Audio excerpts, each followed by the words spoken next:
Ang Pilipinas ay tunay na kamangha-mangha. Hindi ba't parang eksaherado pakinggan? Marahil ay sabi-sabi lang iyan ng mga dayuhang backpacker na nabighani sa mga dalampasigan at nagpapalabis lang.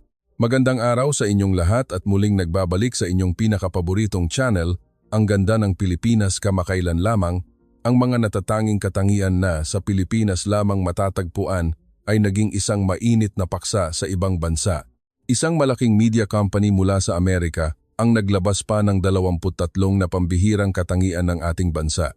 Para sa ating mga kaibigang dayuhan, ano nga ba ang mga partikular na katangian ng kapuluang ito na binubuo ng mahigit 7,000 isla? Ngayon, pakinggan natin ang kwento ng isang babaeng Ruso-Amerikano na dumating sa Pilipinas na puno ng pag-aalinlangan tungkol sa 23 na pinupuring katangiang iyon. Napilitang pumunta sa Pilipinas para sa trabaho. Ano kayang mga karanasan ang kanyang pinagdaanan? Ito ang kwento ni Anya.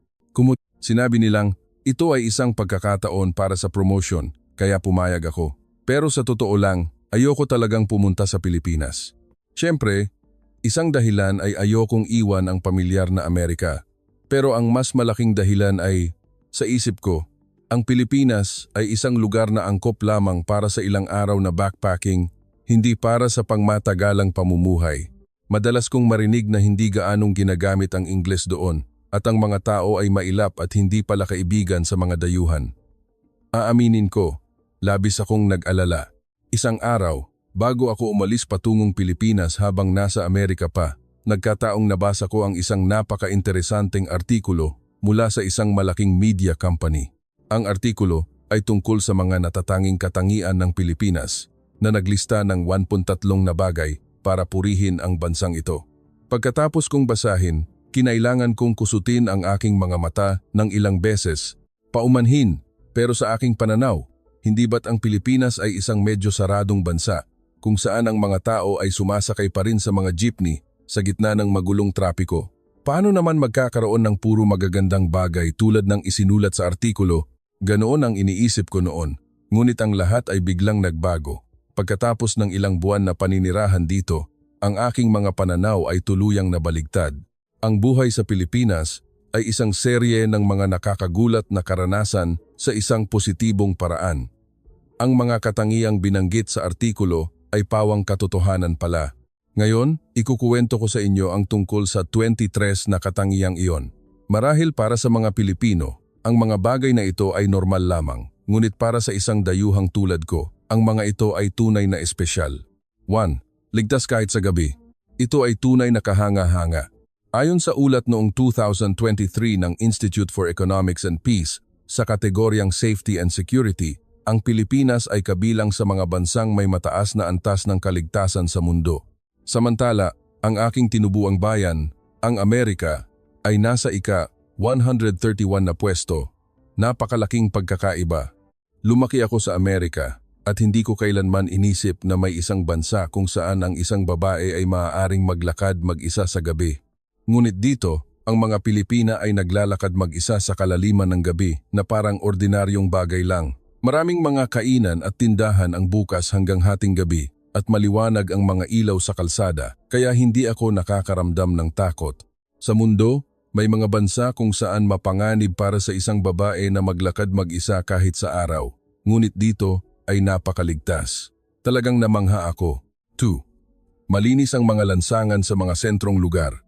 Sa mga lugar tulad ng Bonifacio Global City o Makati, halos wala kang makikitang basura at hindi ko pa naranasan ang inis na makatapak ng chewing gum. Ngunit ang nakapagtataka, hindi gaanong karami ang mga pampublikong basurahan. Tila nakasanayan na ng mga tao na iuwi ang kanilang sariling basura. Hindi ba't kapani-paniwala? Bukod pa rito, ang paninigarilyo, kahit sa labas, ay may mga itinalagang lugar. Ang kalinisan ay hindi lamang sa hindi pagkakalat. Ang mga handrail ng escalator sa mga mall o mga hawakan sa hagdanan ay tila nililinis araw-araw. Ang mga pampublikong banyo, kahit libre, ay napakalinis din. Bihira akong makakita ng mga daga o ibon na naghahalungkat ng basura tulad sa New York. 3. Ang Pilipinas ay isang lungsod ng hinaharap. Dati, iniisip ko na kung may lugar na makakagawa ng isang Doraemon, malamang ay isang bansa sa Asya. At pagkatapos kong manirahan sa Pilipinas, Nagsimula akong maniwala na marahil sa hindi malayong hinaharap, si Doraemon ay maaaring isilang dito mismo dahil kahit sa mga simpleng kainan, mga robot na ang naghahatid ng pagkain. Bukod dito, maraming lugar ang gumagamit ng mga tablet para umorder. Tila ang mga empleyado ay taga-subaybay na lamang.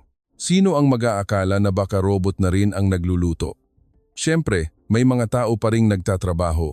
Ngunit ang tanawin ng mga tao at robot na magkasamang nagtatrabaho ay talagang nakakagulat. Parang nasa isang science fiction film. At sa airport, may mga security robot din. Maingat silang gumagalaw para hindi makabangga ng tao. Mula pa lang sa pagdating ko, pakiramdam ko ay napadpad ako sa mundo ng anime. At ang tanawin ng Metro Manila sa gabi mula sa itaas ay parang nasa mundo ng pelikulang Matrix. Ang ganda. Ang tanawin mula sa linya ng MRT sa gabi ay mas kahanga-hanga. Ang mismong katotohanan na ang tren ay automatikong tumatakbo ay sapat na para mamangha. 4. Ang Pilipinas ay isang malawak na kalakhang lungsod. Sinasabing malaking bahagi ng Pilipinas ay mga bundok at kagubatan, ngunit ang lawak ng urban na lugar ay hindi kapani-paniwala. Tila ang Metro Manila lamang ay may lawak na halos katumbas ng 70% ng New York City. Isang kapuluan na ganito kaliit ngunit ang pinakamalaking lungsod ay hindi gaanong nalalayo sa New York. Bukod pa rito, ang populasyon ay halos doble ng New York. Ang densidad ng populasyon ay nakakagulat. Sa palagay ko, marahil ay siniksik ng Pilipinas ang populasyon sa mga partikular na lugar upang mabawasan ang epekto sa kalikasan. Kaya siguro palaki ng palaki ang bawat lungsod. May mga makasaysayang tanawin sa lahat ng dako. Karaniwang naiisip ng mga tao ang vegan o intramuros kapag pinag-uusapan ang kasaysayan. Ngunit kahit sa isang modernong lungsod tulad ng Maynila, ang mga bakas ng kasaysayan ay natural na naroroon. Ang pagsasama-sama ng hinaharap at kasaysayan ay ginagawang masaya ang paglalakad sa kalye. Sa pagitan ng mga modernong skyscraper, bigla kang makakakita ng isang lumang simbahang Kastila o isang gusaling itinayo noong panahon ng Amerikano. Ang mga lugar tulad ng Fort Santiago o San Agustin Church ay laging puno ng tao. Narinig ko na ang mga Pilipino ay napakarelihiyoso at pagdating ko dito, naramdaman ko ang kanilang natatanging buhay espiritual. Marahil dahil sa kanilang kultura ng pagpapahalaga sa lahat ng bagay kaya napanatili ang mga makasaysayang gusali. 6. Ang mga Pilipino ay may pag-unawa sa kapwa. Ang mga Pilipino ay may malakas na diwa ng komunidad o bayanihan at tila palagi silang kumikilos ng may pag-iisip na hindi makaabala sa iba, kaya hindi sila gumagawa ng hindi kinakailangang ingay. Lalo na sa mga pampublikong sasakyan tulad ng bus, napakatahimik na maiisip mong, may tao ba talaga dito? Kahit sa mga siksikang bus sa EDSA, tahimik pa rin. Kung sa Amerika nangyari iyon, maririnig mo ang sigawan mula sa lahat ng dako. Sa Pilipinas, kung mag-uusap man sila, napakahina na halos ang tunog lang ng makina ng bus ang maririnig mo. Ang mga sinehan ay tahimik din. May mga mahinang tawa pero walang nag-uusap o sumisigaw. 7. Ang mga Pilipino ay sumusunod sa mga patakaran at kaugalian. Ito ay marahil may kaugnayan sa pagiging mahinahon na nabanggit ko. Ngunit sa tingin ko ang pangunahing dahilan ay ang kanilang mataas na diwa ng komunidad. Kapag pumipila, tumatabi sila sa isang sulok upang hindi makaharang sa daan. At hindi pa ako nakakita ng sinumang sumisingit. Ang pag-iwan ng bag o gamit sa mesa sa mga coffee shop para magreserba ng upuan ay karaniwan din. At sa tingin ko ito ay posible lamang sa Pilipinas kung saan sinusunod ang mga patakaran. Kung gagawin mo iyan sa Amerika, aalisin ng iba ang gamit mo at uupo doon o mas malala, maaaring mawala ang gamit mo. 8. Ang mga Pilipino ay nasa oras sa trabaho. Kilala ang konsepto ng Filipino time, ngunit sa profesional na konteksto, nakakagulat na karamihan ay nasa oras. Ang mga flight at mga dekalidad na bus ay kadalasang umaalis sa takdang oras. Napakaraming biyahe. Paano hindi sila naaantala? Isang misteryo. Hindi lang sa pampublikong transportasyon, kahit sa personal na buhay, maraming Pilipino ang nasa oras, lalo na sa mga formal na okasyon. May mga umaalis pa nga ng mas maaga para iwasan ang trapiko. Ang trapiko sa Pilipinas ay mas malala kaysa sa Amerika, ngunit napakaingat nila. Ngunit may isang uri ng oras na natuklasan kong hindi nila sinusunod, ang oras ng pagtatapos ng trabaho o pulong. Kahit tapos na ang oras, nagpapatuloy pa rin sila sa mahahabang pag-uulat. Marahil ito ay dahil sa kanilang kasipagan at responsibilidad. 9. Ang sistema ng domestic aviation. Ang sistema ng paglalakbay sa himpapawid sa loob ng Pilipinas, kumpara sa maraming bansa, ay isang napakaginhawang paraan. Una, kahit lumilipad sa bilis na daan-daang kilometro bawat oras, ang eroplano ay napakakinis at tahimik. Kahit ang pinakamurang economy class ay malinis at malambot ang upuan. Bawat upuan ay may gumaganang charging port at malinis ang espasyo. Siyempre, walang mga daga tulad sa subway ng New York. Ang upuan ay komportable at ang seguridad ay mahusay, kaya't makakatulog ka ng mahimbing. 10. Ang world-class na serbisyo sa customer ng Pilipinas. Ang serbisyo ng mga Pilipino ay isang kamangha-manghang bagay na kahit sa mga mamahaling restaurant sa Amerika ay mahirap mahanap, totoo ito kahit saan. Mula sa mga convenience store, supermarket, simpleng kainan, hanggang sa mga staff sa istasyon o mga security guard. Talagang nagulat ako nang sabihin sa akin ng isang construction worker na nagdidirekta ng trapiko, "Pasensya na po sa abala, ma'am. Ingat po sa paglakad." Sa Amerika, tahimik lang silang magdidirekta na may seryosong mukha.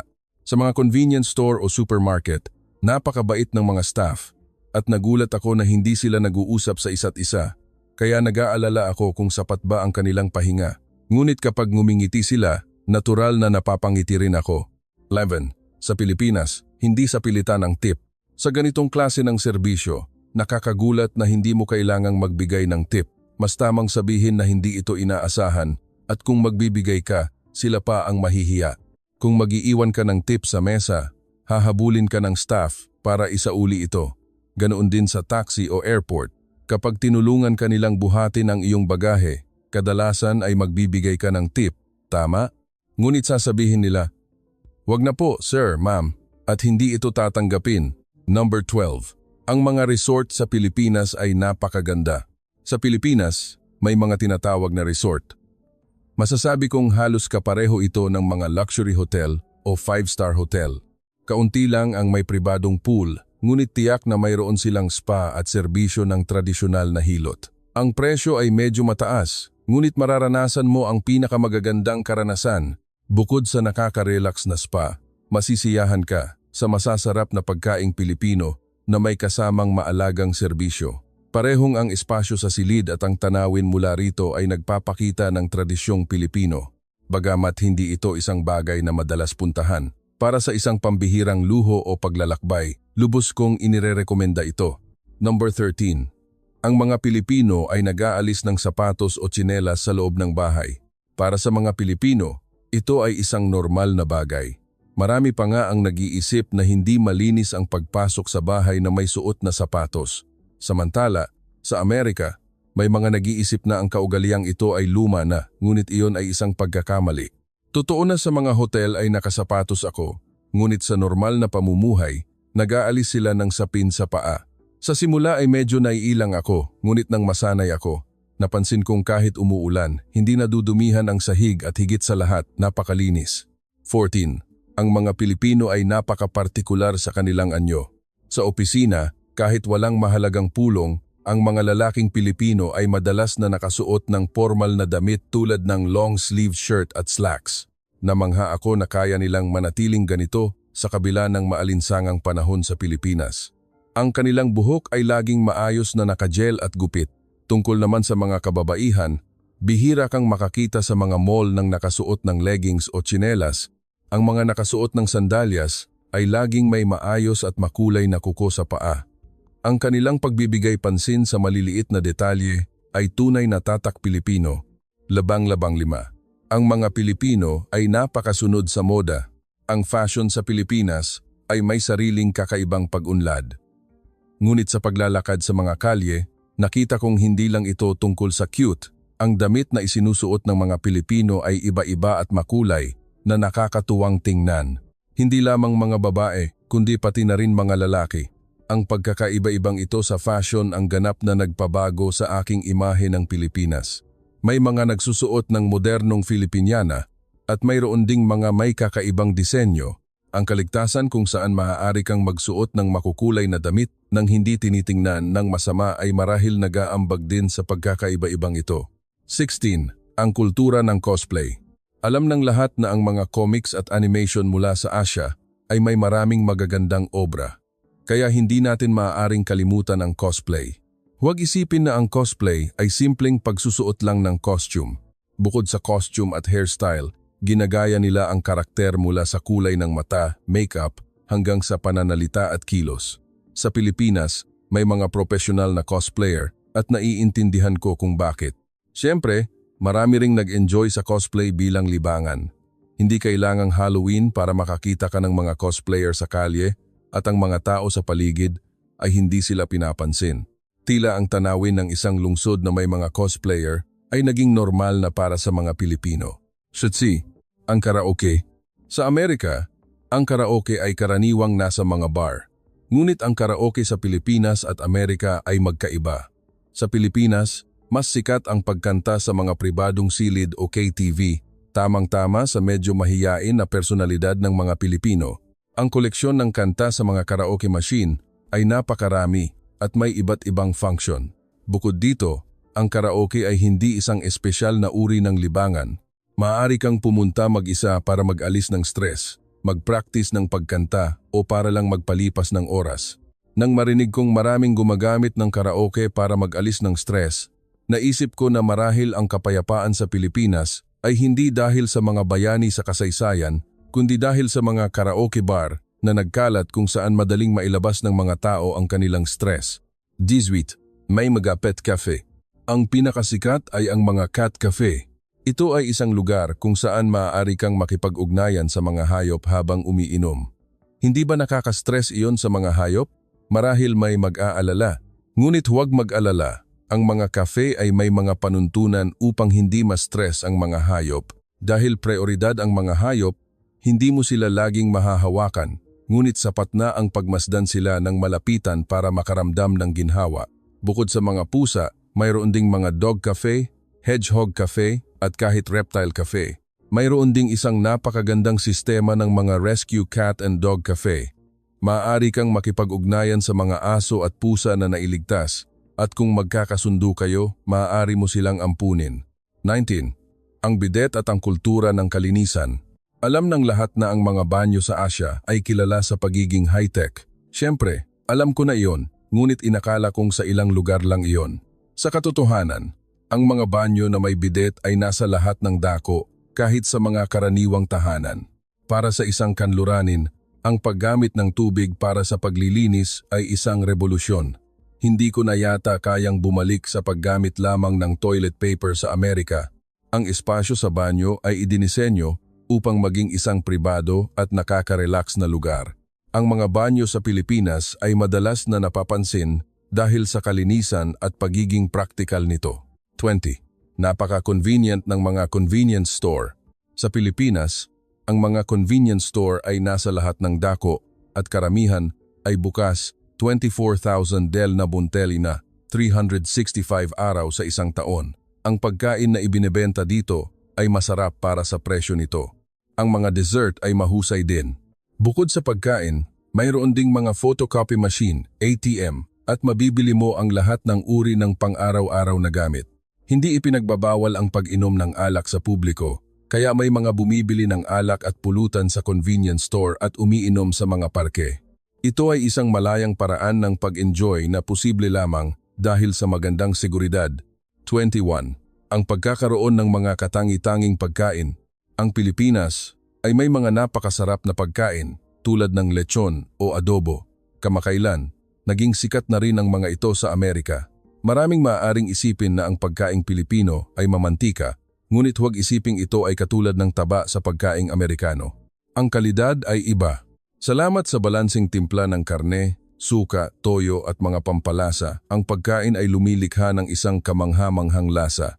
Ang isang malutong na balat ng lechon o isang masarap na adobo ay hindi ka mabibigat sa tiyan, ngunit sapat na para busugin ang iyong kaluluwa sa sarap nito. 22. Ang pagkakaroon ng mga dekalidad na prutas. Alam ng lahat na ang kultura ng pagkain sa Pilipinas ay natatangi. Ngunit marahil hindi alam ng marami na ganoon din sa mga prutas.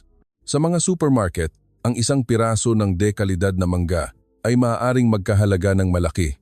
Siyempre, Hindi lang ito mahal. Ang lasa nito ay ibang-iba na mapapatanong ka, ano yung kinakain ko dati? Ang isang basket ng dekalidad na prutas ay parang isang kahon ng alahas. Bukod dito, ang mga prutas na ito ay madalas na ibinibigay bilang regalo. Ang pagbibigay sa iba ng ganitong kamahal na bagay ay nagpapakita ng kabutihang loob ng mga Pilipino. Tiyak na dapat mong subukan ang mga mangga ng Guimaras o ang durian ng Davao. 23. Ang signing ng street food. Sa mga kalsada ng Pilipinas, makikita mo ang proseso ng pagluluto ng pagkain sa iyong harapan at ang mga pagtatanghal na iyon ay may kahanga-hangang kalidad. Ang panonood sa isang mamang sorbetero na gumagawa ng ice cream o isang nag-iihaw ng isaw ay isang karanasan sa sarili nito. Sa simula, akala ko ay nagluluto sila ng totoo at nagalit ako sa pag-aaksaya. Ngayon, nakakatawa isipin, ngunit nang malaman kong bahagi ito ng karanasan, nahiya ako. May mga klase pa raw na nagtuturo kung paano lutuin ang mga street food na ito. Kung magaling lang ako, gusto ko ring subukan. Iyon ang mga katangian ng Pilipinas na ipinakilala. Sa totoo lang, inakala kong eksaherado lang ang isinulat sa pahayagan. Ngunit nang maranasan ko mismo, natanto kong ang isinulat doon ay isang maliit na bahagi lamang. Ang katotohanan ay mas kamangha-mangha pa. At ang dahilan kung bakit inisip ko noon na ang Pilipinas ay larawan lamang ng mga jeepney at magulong kalye ay dahil iyon ang nakikita ko sa mga postcard. Nang mapagtanto ko ito, nahiya rin ako. Marami pa akong natuklasang katangian ng Pilipinas, ngunit hindi ko na masasabi lahat. May 1 taon pa ako dito sa Pilipinas at mas lalo ko pa itong i-enjoy. MC ng ganda ng Pilipinas. Ano sa tingin ninyo, mga kababayan? Ang ating kapuluan ay matagal nang naglinang ng isang natatanging kultura at tila nananatili pa rin ito sa panahon ng globalisasyon ngayon. Tiyak na marami pang katangian ang Pilipinas na hindi pa alam ng ating mga kaibigang dayuhan. Kung maaari, ibahagi ang inyong mga saloobin sa comment section sa ibaba at huwag kalimutang i-click ang subscribe button at i-like ang video na ito. Maraming salamat sa inyong panonood hanggang sa huli. Magkita-kita tayo sa susunod na episode ng Ganda ng Pilipina.